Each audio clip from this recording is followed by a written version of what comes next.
I can still see the look in his eyes, frozen mid-sip, a tumbler of scotch trembling in his hand, as if the weight of his empire suddenly rested in that single glass. And maybe it did. The moment she leaned in, her voice barely audible, her words so foreign yet unmistakably urgent, it felt like time cracked open. "Ne bois pas ça," she whispered. "Don't drink that." That was the exact moment when everything started to fall apart for Jackson Palmer. You ever wonder what secrets the rich are hiding behind those perfect smiles and manicured lawns? What deals are struck behind closed doors while string quartets play softly in the background? What kind of poison could be laced not just in a drink, but in a life built on deception? My name's Daniel Kessler. I was his lawyer, his right hand. I helped build the walls that protected him, only to become the very person who would bring those walls crashing down. Not because I wanted to, but because sometimes one whisper is all it takes to hear the truth. Stick around, because this story, it's not just about betrayal or money. It's about masks slipping, choices unraveling, and the high cost of silence. You'll want to watch till the end. Trust me, what's hidden behind a glass can change everything. Don't forget to hit subscribe to John's Stories channel for more captivating tales every day. On a crisp spring evening in Boston's Beacon Hill, the Palmer estate glowed like something from a fantasy. Inside the historic mansion, guests clinked glasses beneath crystal chandeliers, their laughter echoing off walls lined with art older than most of them. Jackson Palmer's annual soiree was more than a party. It was a display, a ritual of power wrapped in tuxedos and champagne. Jackson, the enigmatic tech billionaire, stood near his prize bookcase, discussing venture capital and cybersecurity with Walter Chen, a Chinese-American financier with deep global ties. Dressed in a tailored charcoal suit, Jackson had the kind of confidence money breeds. But beneath that, there were cracks, tension, secrets. And secrets have a way of bubbling up when you least expect it. Not far from them, moving with silent grace, was Adeline, the French maid who had worked for the Palmers since their Paris trip 3 years ago. She was a ghost among the guests, effortlessly collecting empty flutes and untouched hors d'oeuvres. To most, she was invisible, but that night, her presence would be unforgettable.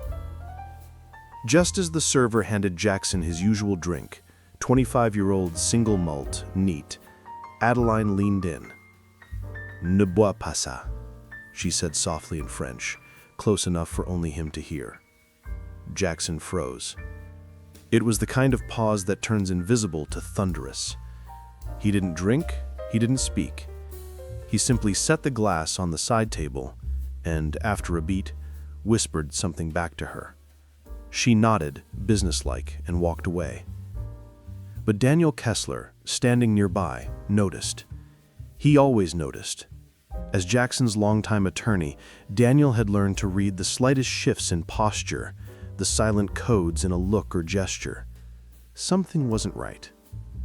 Jackson motioned subtly to James, the head of security, a former Marine with a talent for logistics and intuition. Then, turning to Daniel with measured calm, he said, "Let's talk. The study. Now." It was a familiar line between them, their code for, "This is bigger than business." As the three men slipped away from the golden-lit ballroom, none of the guests noticed the shift, but Daniel's gut was already spinning. The scotch, the whisper, the nod. Something had just detonated, and they were walking straight into the fallout. Inside the study, a monument to wealth and curated masculinity, Jackson shut the door behind them. "She said someone tried to poison me," he stated flatly. James blinked. "Should I call the police?" "No," Jackson's voice snapped. "Not yet." He turned to Daniel. "This stays between us. Attorney-client privilege. Understood?" Daniel nodded, though his stomach turned. "She said she saw someone put something in the glass when the server's back was turned." "Who?" James asked, his hand already reaching for his security tablet. Elise, Jackson replied. The name landed like a bomb. His wife, Elise Palmer, supposedly in Connecticut visiting her mother, supposedly out of the picture for the night. That's not possible, Daniel said. She told everyone.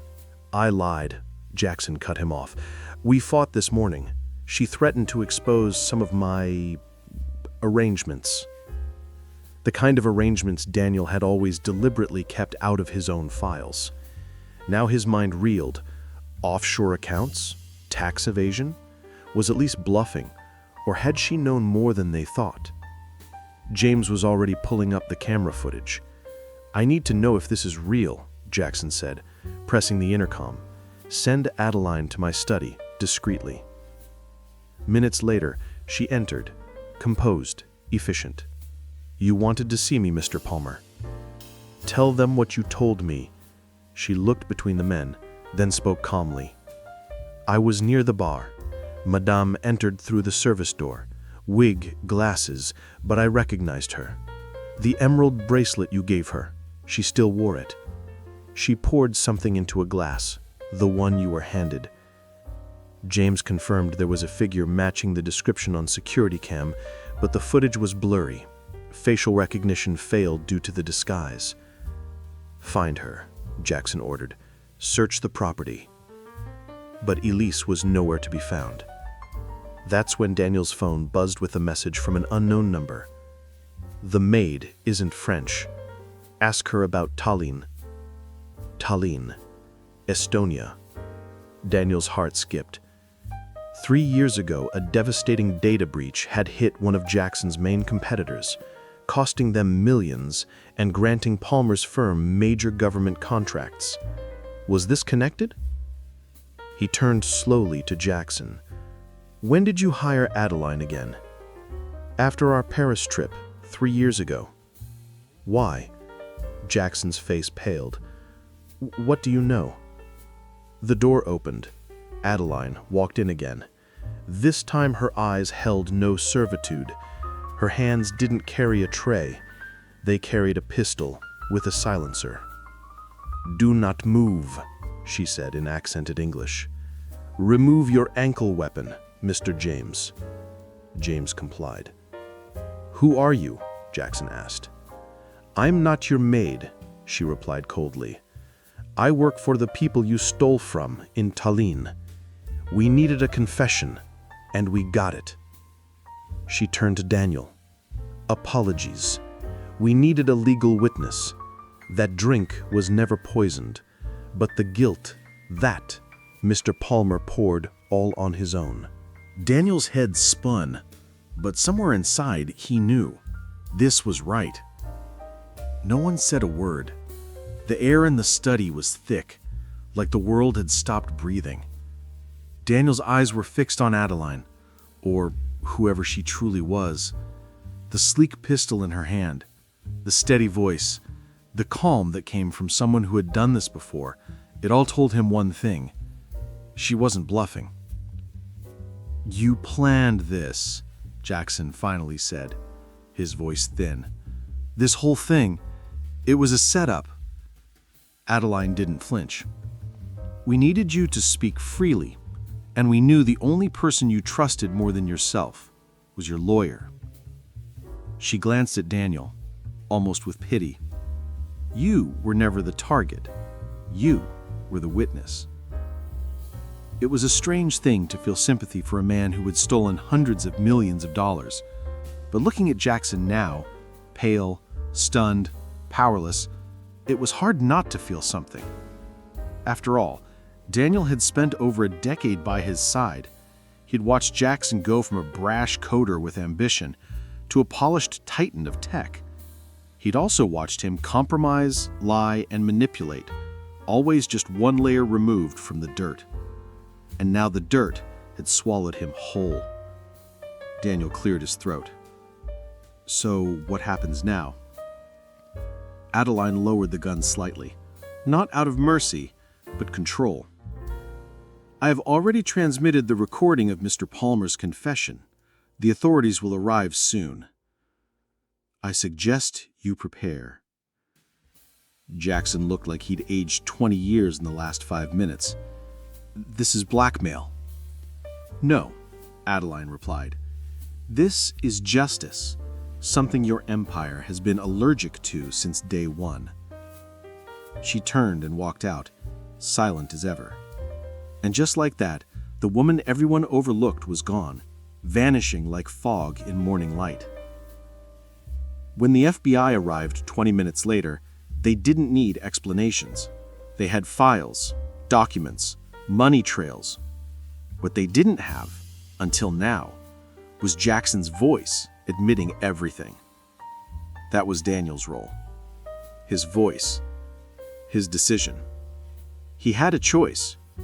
He could stay loyal to the man who made him rich, or he could step into the light and tell the truth he heard, the truth he could no longer unsee. Jackson didn't plead. He didn't beg. He just looked at Daniel one last time as they led him out. Remember, Jackson muttered, everyone's got dirt. Daniel watched him go. 6 months later, Daniel sat in the witness prep room of the federal courthouse, holding a warm paper cup of coffee that tasted like guilt. His tailored suit felt tighter than usual, the tie around his neck a little like a noose. The case was being broadcast across every business network in the country. The Palmer empire was unraveling. Investors were fleeing, partners were distancing, foundations were crumbling. And Elise? She had, in fact, been in Connecticut that night. The entire disguise, the staged poisoning, it had all been misdirection. She had no idea what was about to unfold at her husband's event. But once the story broke, she didn't hesitate. She came forward, turned over emails, documents, even photographs, and in exchange for her cooperation, she was granted immunity. Funny how the truth always finds its way out. Daniel stared out the small window in the prep room. The world outside looked the same. Cars, trees, people on phones. But inside him, something had changed. He thought about all the justifications he had told himself over the years, that he wasn't responsible, that he only handled the clean parts, that what Jackson did outside the legal boundaries wasn't his concern. But those lies had caught up, and now he was about to testify. He thought of Adeline, or whoever she truly was. The sleek pistol in her hand, the steady voice, the calm that came from someone who had done this before. It all told him one thing. She hadn't done it for money or power. She had done it for people who had lost everything in Talion, people that Jackson never saw, people he didn't think mattered. Daniel sipped the bitter coffee. Time? The prosecutor asked, stepping in. Daniel stood, straightened his suit, and nodded. I'm ready. What happened to Jackson Palmer might sound like something from a Netflix crime series, but in truth, it mirrors dozens of real-world financial crime cases, just without the silenced pistols and French-speaking maids. Take Bernie Madoff, for example. He ran one of the biggest Ponzi schemes in American history. For decades, people trusted him. Lawyers, celebrities, financial elites, they all swore by him. Until one day, everything fell apart. People lost their homes, their retirements, their lives. Or look at Wirecard in Germany, a tech payment company valued in the billions until investigators found out $2 billion was simply missing. Poof, gone. And no one could find the bank accounts it was supposedly in. Every empire built on lies has a crack. And sometimes all it takes is one whisper, one overlooked truth to tear the whole thing down. Daniel had been that whisper. He just didn't know it until it was too late. Back in court, as Daniel stepped up to testify, he made a silent promise to himself. No more looking the other way. No more excuses hidden behind billable hours.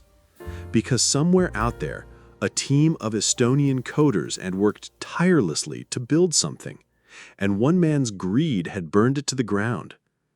And someone, somewhere, had to stand up and say, enough. After the trial, Daniel didn't return to corporate law. He didn't chase another big client or jump to another flashy firm. Instead, he started over, quietly, consulting, teaching, working on ethics reform in corporate legal practice. It didn't make headlines, but it made a difference. Sometimes redemption doesn't come in big speeches or televised verdicts. Sometimes it comes in the silence that follows doing the right thing. What we choose to ignore can define us just as much as what we choose to confront. It's easy to look the other way, to justify, to hide behind contracts and paperwork. But the truth has a strange way of surfacing, no matter how deep we bury it. Jackson Palmer built a fortune, but he forgot that empires aren't protected by walls or lawyers. They're protected by integrity. And when that cracks, everything else falls. So if you ever hear a whisper in the dark, listen. Because sometimes "don't drink that" isn't just about a glass. It's about everything.